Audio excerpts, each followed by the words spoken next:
Сәлеметсіздер ме оқушылар? Бүгінгі сабағымызды бастаймыз.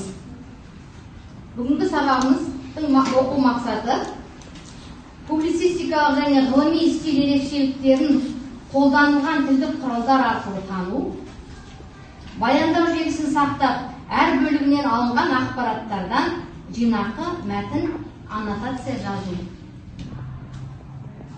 Балалар, қалай ойлайсыздар? Бүгінгі сабағымыздың мақсаты қандай болмақ? Бүгінгі сабақта біз қандай мақсаттарға қол жеткіземіз? Карина? Біз ғылыми стильдің тілдік құралдарын табамыз. Жақсы, жарайсыз. Тағы қандай мақсатқа қол жеткіземіз? Алайта ғой. Стильдердің ерекшеліктерін анықтаймыз. Жақсы. Және келесі мақсат қандай болмақ бізде, балалар? Аннотация жасау. Жинақы мәтіннің мазмұнын ықшамдап, жинақы мәтін жазамыз. Бүгін балалардың осындай мақсаттарға қол жеткіземіз. Бүгінгі сабаққа барлықтарыңызға сәттілік, сабаққа белсенді қатысып, өздеріңізге пайдалы білім алады деп ойлаймын. Онда ары қарай сабағымызды жалғастырайық. Сабағымыздың тақырыбы, бүгінгі сабағымыздың тақырыбы қазақ жазуы бөлім, көне түркі жазбалары және қазақ жазуы орфография деген бөлімнің тақырыбы қазақ жазуы, балалар. Енді сабағымызды ары қарай жалғастырайық. Зерделі сұрақ, ұтымды жауап әдісі бойынша төмендегі сұрақтарға жауап берейік, балалар. Бірінші сұрақ. Кім жауап береді?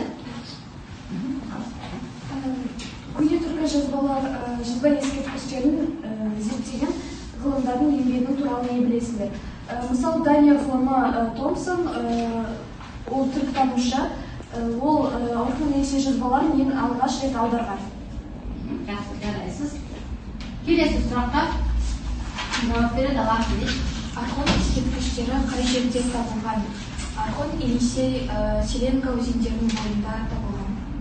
Жақсы, жарайсыңдар, балалар. Фото, келесі сұраққа жауап береді. Қанелес. Көне түркі ескерткіштердің құндылығы неде? Менің ойымша, көне түркі ескерткіштердің құндылығы ол көне түркі заманының, яғни оның халқының мәдениеті мен салт дәстүрін қазіргі таңға жеткізіп, оны маңыздылығын білу. Өте жақсы, жарайсыз. Келесі сұраққа ал мақсат. Орхон, Енисей жазба ескерткіштерін қандай жылдары жатады? Күндегі мен томитау. Өте жақсы, жарайсыз, жарайсыңдар, балалар. Өткен сабақты еске түсіріп алды. Яғни біздің бүгінгі сабағымыздың тақырыбы қазақ жазуы деп аталады, балалар. Енді тақтадағы кестеге қарайықшы. Кестеден не байқадыңдар, балалар? Не туралы сабақта болады деп ойлайсыңдар? Ал қазақ жазуын кестеге сүйене отырып, біз бүгінгі сабақта не біледі екенбіз, балалар? Кестені айтып, кім оқып береді кестені? Қандай жазулар бар, Әмір? Қазақ жазуының түрлері латын графикасы, араб жазуы, көне ұйғыр жазуы, руна жазуы және кирилл жазуы. Өте жақсы. Жарайсыз, отыра ғой. Осы мәтіннен танысайық, балалар, қазір. Балалар, оқылымды біз қолданған кезде оны нақты тақырыпты, оқылған мәтінді түсініп, сол оқылған мәтін бойынша түсінгенімізге жауап беріп, оны талдап, интерпретациялау үшін біз әртүрлі оқылым стратегияларын қолданамыз, балалар. Тақтаға қараңыздаршы, қаншама оқылым стратегиялар бар. Біз соның ішінде бүгінгі сабақта осы стратегиялардың ішіндегі қай әдісті қолданамыз деп ойлайсыздар? Дұрыс айтасыңдар, балалар. Міне көрсетіліп тұр. Астын сызып оқу. Онда біз қазір мәтінді оқу барысында осы әдісті қолданады екенбіз. Бүгінгі оқу мақсатымыз біздің жаңағы мәтіндегі тілдік құралдарды, ғылыми стильдегі тілдік құралдар арқылы ғылыми стильдің ерекшеліктерін анықтау. Ендеше біз ғылыми стиль туралы есімізге түсіріп алайық бірінші, балалар.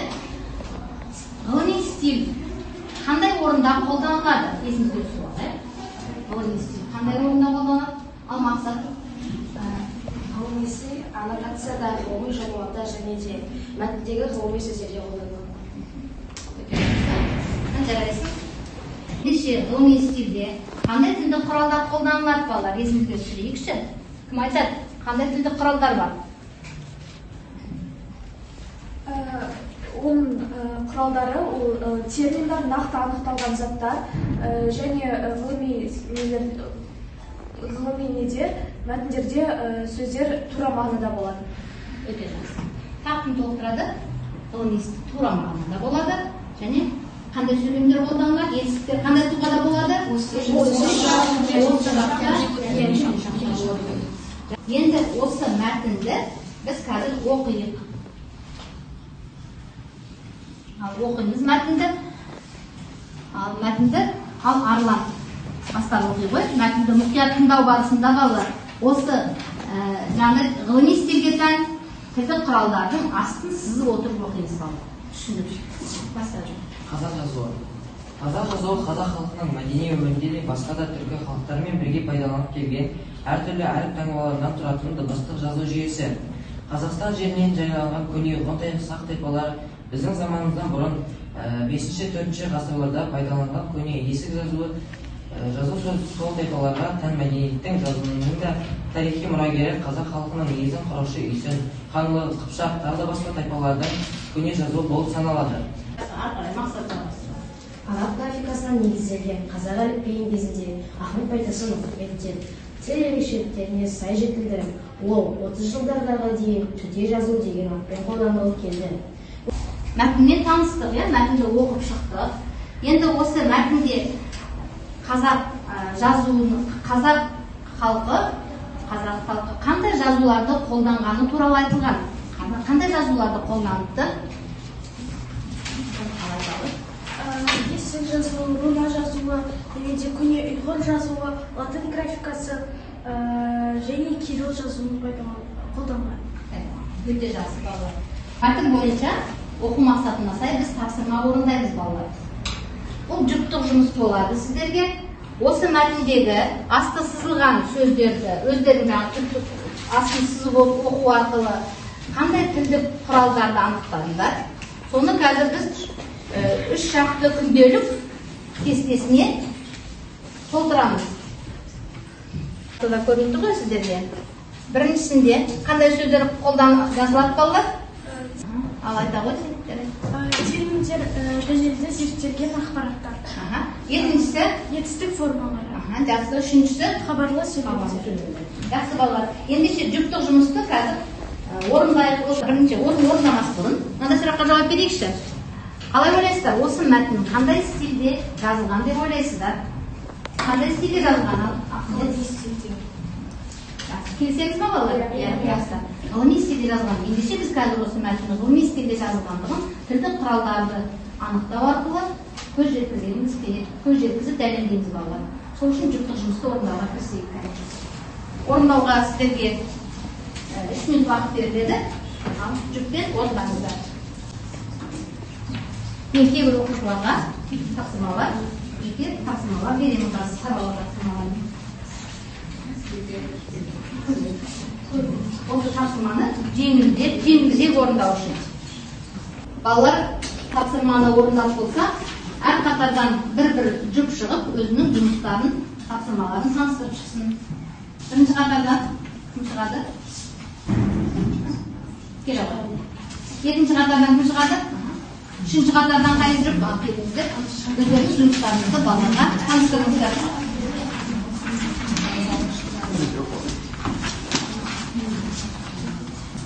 Терминдер: қазақ жазуы, көне ұйғыр жазуы, араб жазуы, төте жазуы, кирилл жазуы және орыс графикасы. Сонымен қатар дәлелді зерттелген ақпараттар. Бізде екінші жұп айтсын. Дәлел Етістік формалары. Ғасырдың басынан бүгінгі күнге дейін болып табылады, өзгерістер енгізіледі, көшірім басталады. Қандай етістік тұлғалары? Қандай шақтағы? Осы шақтағы кейбіреулері өткен. Жақсы. Дәлелді ақпараттар қалып қалды, мына топтың айта ғой. Дәлелді ақпарат. Біздің ғасырымыздан бұрын, біздің заманымыздан бұрын 5-4 ғасыр пайдаланған. Үшінші жұптың тапсырмасы хабарлы сөйлемдерді қалай жеткізген. Ал егер де біз хабарлы сөйлемдерді айтатын болсақ, онда ол 2018 жылдан бастап кирилл жазуы қазақ ұлттық жазуына, яғни латын тіліне көшіле бастады. Жақсы балалар, жарайсыздар. Рахмет, отыра болыңыздар. Шпағынды күнделік бойынша мен екі оқушыға саралау тапсырмасын берген болатынмын. Тапсырманы орындауға жеңіл болу үшін Әмірге және Айсуға бердім. Келе қойыңдар тапсырмаларыңды қалай орындаңыздар? Артқа сызылған сөздерден ескі формалар тапсырдық. Оларға пайдаланған көне жылы саналады. Қытай қазақтары қолданылып келеді және қайылы қосақ деген сөздер жатады. Жақсы. Біздің заманымыздан 5-4 ғасыр ескі жазуы, руна жазулары 5-ші. Жарайсыңдар. Тапсырманы орындап шықтыңдар. Рахмет. Отыра қойыңдар. Қолданып жүрген жазу, қандай жазу балалар? Қандай жазу қолданып жүрген? Кирилл жазуы қолданып жүрміз. Кирилл жазуын біз 40-шы жылдан бері қазіргі күнге қолданып келеміз. Бірақ та біздің қазақ тілінің ерекшеліктерін, дыбыстық ерекшеліктерін көрсете алмайтын болғандықтан 18-ші жылдан бастап латын жазуына көшуді жоспарлап отырмыз. Біртіндеп көшіп жатырмыз. Мынау жүктік тапсырма бойынша кері байланыс берейікші балалар. Тапсырма қалай орындалды? Кері байланыс берейік. меніңше олар барлық мәліметті толық айтып бере алды. Жақсы, толық айтып бере алды. Екінші қатардан айтылған барлық маңызды ақпараттары бізге жетілдіріліп жеткізілді. Сондықтан да маған екінші топтың айтылған ақпараттары Түсініс бар ма? ұсыныс Жоқ, бәрі жақсы, жарайсыз. Үшінші жыл болмады, себебі олар негізгі сөйлемдерді осындай тілмен алып бізге жақсы түсіндірді. Жақсы, рахмет балалар, жарайсыңдар. Өте жақсы. Құрметтеп қояйық. Сабақ мақсаты не еді балалар? Жинақы мәтін жазу. Осы мәтіндегі ақпараттарды сақтай отырып, одан ықшамдап жинақы мәтін жазу. Жинақы мәтін туралы қысқаша есімізге түсіріп алайық. Тақтаға қарайық балалар. Жинақы мәтін деген оқып жүрейікші. Жинақы мәтін деген. Жинақы мәтін дегеніміз бастапқы мәтіндегі негізгі идеялар мен ақпараттарды сақтай отырып, мәтін көлемін ықшамдау және өңдеу. Өте жақсы. Жинақы мәтіннің түрлері, аннотация, жинақы мәтіннің қысқартылған формадағы түрлері, сол сияқты тезис балалар. Осының ішінде бүгін біз қайсына тоқталамыз екенбіз? Қай түріне? Біз осы жинақы мәтін ішіндегі тезис емес, бүгінгі сабақта біз аннотация жазамыз. Аннотация дегеніміз не? Есепсіз дейік. Ал әмір.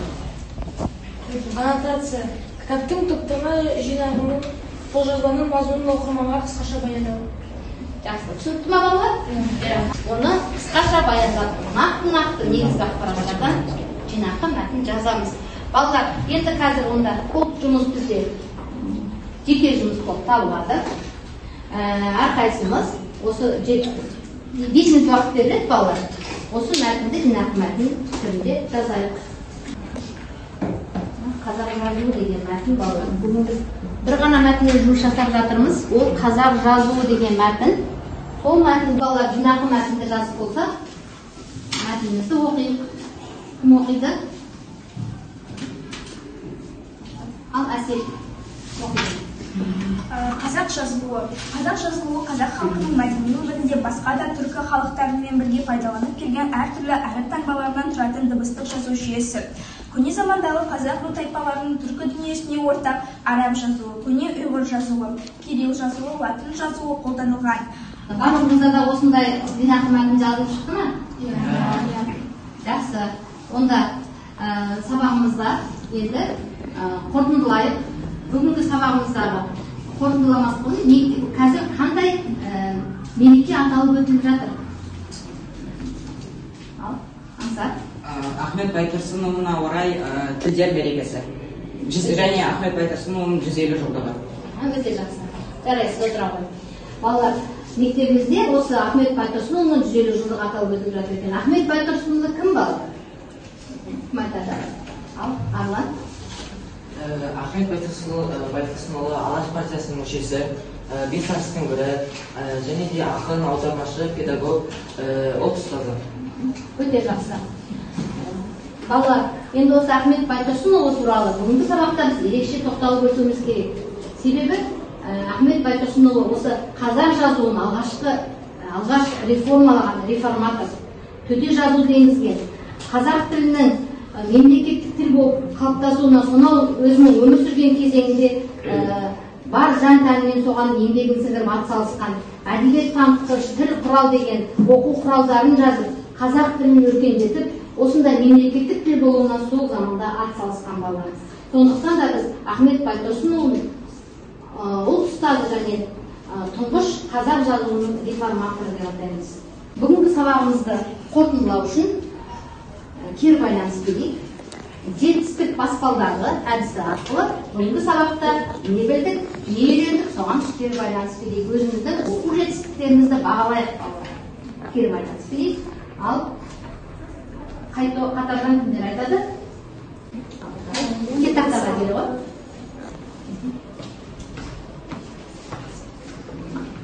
Мен бүгінгі сабақта жинақ аннотацияның қалай жасалатынын және де оның ішінде аннотация не екенін білдім. Өте жақсы. Отыра ғой. Тез қайтын сөйледі. Кері байланыс беріп, өз пікірін айтады.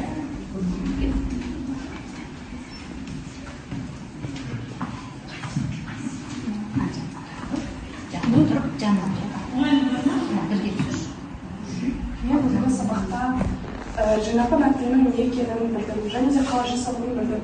Оның ішінде аннотация не екенін түсіндім. Балалар, бүгінгі сабағымызға барлықтарыңызға белсене қатысып, сабақ бойы өздерінің білімдеріңді көрсеткендер. Бүгінгі сабаққа белсене қатысқан оқушыларға бүгін мен 10 балдық жүйемен бағалаймын. Үйге тапсырма алайық енді. Үйге тапсырма 9-шы беттегі 3-ші тапсырма. Сурет бойынша тарихи жәдігерлер деген тақырыпқа мәтін жазу.